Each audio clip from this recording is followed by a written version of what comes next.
Iya nih, aku lagi belajar ekonomi. Oh alah, tapi aku penasaran deh, gimana sejarah ilmu ekonomi dan apa aja sih yang dipelajari dalam ekonomi? Oh, kamu belum ngerti ekonomi ya? Ya udah, sini aku jelasin. Ilmu ekonomi dapat diartikan sebagai ilmu yang mempelajari cara manusia memenuhi kebutuhannya yang tidak terbatas dengan sumber daya yang terbatas. Awal pesatnya perkembangan ilmu ekonomi ditandai dengan penerbitan buku yang berjudul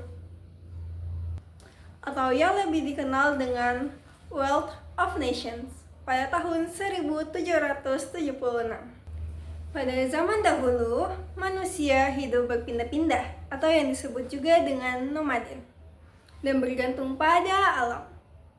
Namun seiring waktu, mereka mulai menetap dan belajar bercocok tanam, bertani, dan beternak untuk memenuhi kebutuhan hidup sehari-hari.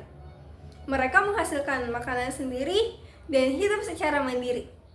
Ekonomi pada fase ini sangat sederhana dan bersifat subsisten. Saat produksi melimpah, manusia sadar bahwa mereka bisa saling tukar-menukar barang. Dari sinilah muncul sistem barter. Terima kasih. Namun karena barter dianggap kurang praktis, akhirnya diciptakan alat tukar berupa uang. Awalnya uang terbuat dari garam, kerang, atau logam mulia. Lalu berkembang menjadi uang logam, uang kertas, hingga uang digital seperti sekarang. Kebutuhan manusia terbagi-bagi dalam beberapa kategori.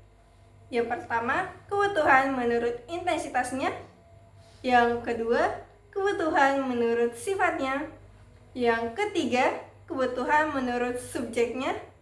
Yang keempat, kebutuhan menurut waktunya. Adapun barang-barang sebagai alat pemenuhan kebutuhan. Yang pertama, barang menurut cara memperolehnya. Yang kedua, barang menurut kegunaannya. Terbatasnya manusia dalam menentukan pilihan-pilihan, maka disinilah pentingnya membuat skala prioritas, di mana kebutuhan yang mendesak dan penting harus didahulukan daripada kebutuhan yang tidak penting atau mendadak. Dalam menentukan skala prioritas, terdapat 4 pembagian utama yang dapat menjadi acuan, yaitu paling mendesak, tidak penting tapi mendesak, penting tetapi tidak mendesak, serta tidak penting dan tidak mendesak. Sehari-hari tentu kita mengeluarkan biaya. Nah, terdapat 4 pembagian biaya yang sering kita temui dalam kehidupan sehari-hari, yakni biaya peluang, biaya eksplisit, biaya implisit, dan biaya sesungguhnya. Ekonomi makro. Teori ekonomi makro merupakan teori yang membahas masalah ekonomi secara keseluruhan yang menyangkut sistem dan organisasi ekonomi. Ekonomi makro menganalisis peristiwa ekonomi secara luas dengan hubungan kausal dan fungsional.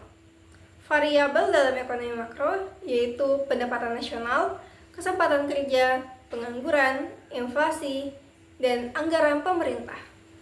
Lalu, ekonomi mikro merupakan suatu teori yang membahas peristiwa ekonomi secara khusus dengan hubungan kausal dan fungsional.